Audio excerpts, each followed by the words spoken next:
بسم اللہ الرحمن الرحیم۔ منقول ہے حضرت لوط علیہ السلام کی بیوی صورت کی اچھی مگر سیرت کی انتہائی بری تھی۔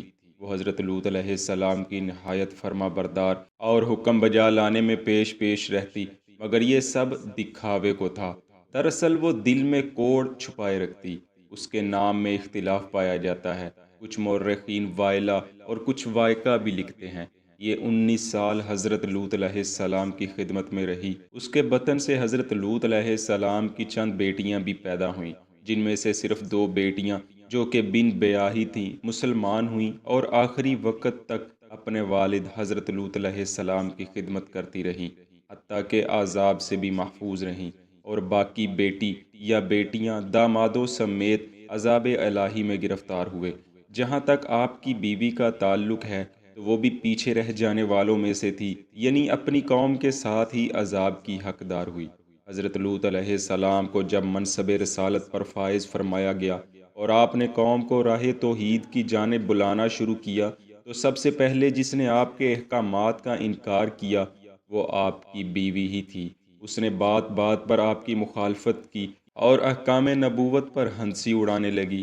یہ مخالفت اس کی کھلم کھلا نہ تھی، مگر بالکل خلاف امید تھی۔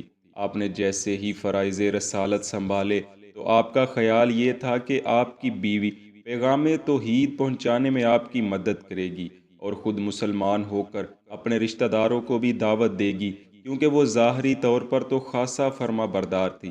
لیکن افسوس کہ حضرت لوط علیہ السلام کو بالکل اس کے برعکس دیکھنے کو ملا، کیونکہ وائلہ نے قوم کی رفاقت کو اپنے شوہر کے حقوق سے بڑھ کر جانا۔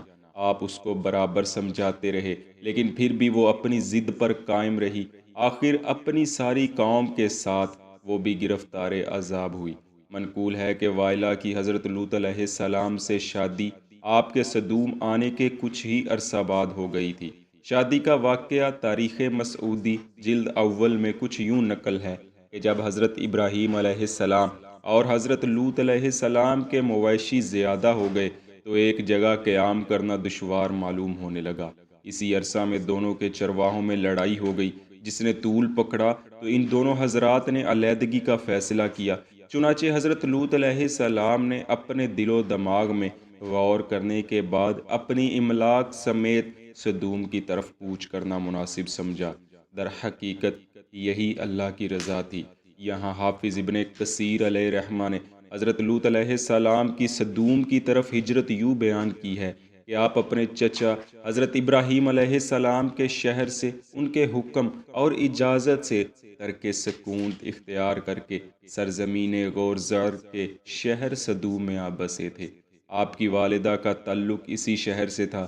یہاں کی سرزمین سرسبز و شاداب تھی اور آپ کی والدہ کی یہاں زمین اور خاندان تھا، مگر شہر صدوم کے لوگ بڑے فاسق و فاجر اور بدترین کافر تھے اور طبعی طور پر ہی اور لوگوں سے بدتر تھے۔ الغرض آپ نے وہاں سے کوچ کیا اور مقام سرحد شام و حجاز کے درمیان بلاد فلسطین کے متصل اردن کی ترائی میں واقع شہر صدوم میں آپ بسے۔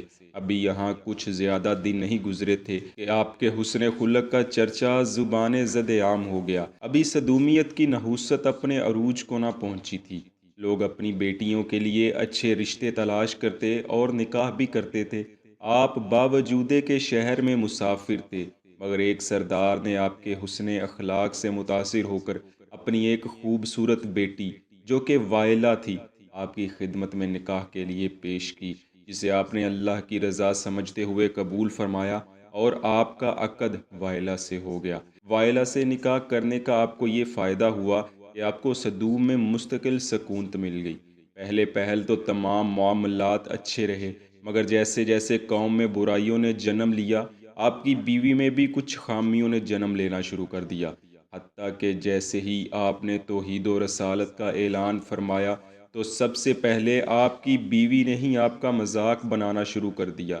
اور بات یہیں ختم نہ ہوئی، بلکہ جب معزز ترین فرشتے خوبصورت لڑکوں کی شکل میں حضرت لوط علیہ السلام کے گھر مہمان بن کر آئے تو آپ کی بیوی وائلہ نے چپکے سے جا کر اپنی قوم کو اس کی خبر کر دی۔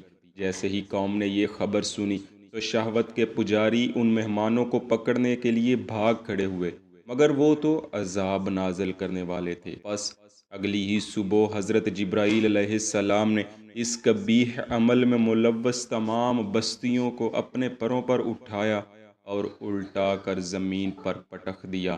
منقول ہے کہ وائلا نے حضرت لوط علیہ السلام کے ساتھ ہی بستی سے جانے کا ارادہ کیا تھا۔ اللہ کا حکم تھا کہ بستی سے نکلنے والوں میں سے کوئی بھی بستی کی طرف منہ پھیر کر نہیں دیکھے گا، مگر وائلا بستی کی چیخو پکار سن کر قابو نہ رکھ سکی اور پیچھے مڑ کر دیکھ لیا۔ فوراً ہی ایک پتھر اس کی کھوپڑی پر آ کر لگا، جس سے اس کا سر پارا پارا ہو گیا۔ دوستو، امید کرتے ہیں آج کی ویڈیو آپ کے علم میں اضافے کا باعث بنی ہوگی۔ دعا ہے اللہ پاک ہمارے علم و عمل میں کمال عطا فرمائے اور ہمیں اپنے قرب خاص کے سزاواروں میں شامل فرما لے۔